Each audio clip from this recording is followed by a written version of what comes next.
ये पुराने वक्तों की बात है कि एक घने जंगल के छुपे हुए कोने में पिपिन नामी एक शरारती पिक्सी रहता था।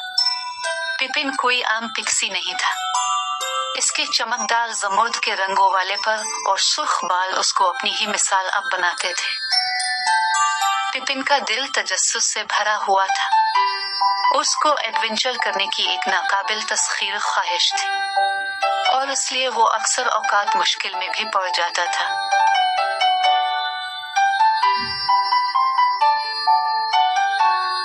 एक दिन पिपिन को इसके दोस्तों से घने जंगल में छुपे हुए एक खजाने के बारे में मालूम हुआ, जिसकी हिफाजत guardian of the glittering Grove करता था।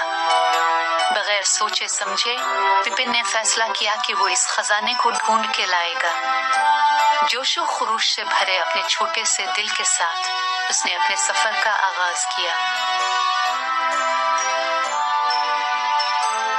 कुछ फासला तय करने के बाद उसे बोलने वाले जादुई दरख्त मिले। कुछ ने पिपिन की हकीकी मानों में रहनुमाई की, जबकि कुछ ने उसे सिर्फ गुमराही किया। जब पिपिन थोड़ा आगे पहुंचा तो उसे रंग बिरंगे खूबसूरत परिंदे दिखाई दिए, जिनको देखते ही पिपिन दंग रह गया। वो आगे चलता रहा।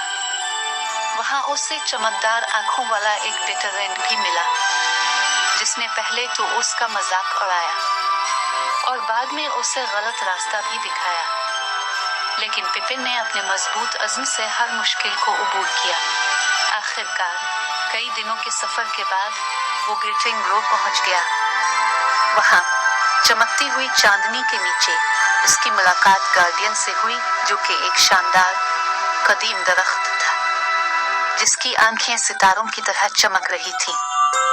गार्डियन ने पिपिन के दिल और इरादों को जांचते हुए हल्की हवा के झोंके जैसी आवाज में इससे बात की। पिपिन ने गार्डियन को बताया कि वो अपने साथियों के लिए जंगल से कीमती जेम्स लेने आया है, ताकि पिक्सीज इससे अपनी ताकतें हासिल कर सके, जिससे वो जंगल की खूबसूरती का ख्याल रखते हैं। गार्डियन ने इसके खुलूस से मुतासिर होकर उसे खजाने तक रसाई दे दी। ग्रोव के अंदर पिपिन को जादुई जवाहरात से भरा हुआ संदूक मिला, जो रोशनी से चमक रहा था। खजाने के साथ पिपिन एक हकीकी हीरो के तौर पर अपने पिक्सी दोस्तों के पास वापस आया। इसने अपने सब दोस्तों में जवाहरात तकसीम किए और उनका जादू पूरी पिक्सी वैली में खुशहाली और खुशी लेकर आया।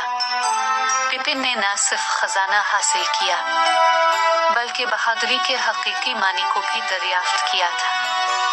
दूसरों की देखभाल करना अब उसकी जिंदगी का अव्वलीन मकसद था। इस दिन से पिपिन जादुई जंगल में एक महबूब शख्सियत बन गया। अगरचे अब वो कम शरारती था, लेकिन वो फिर भी सारे जंगल को खुश रखता था।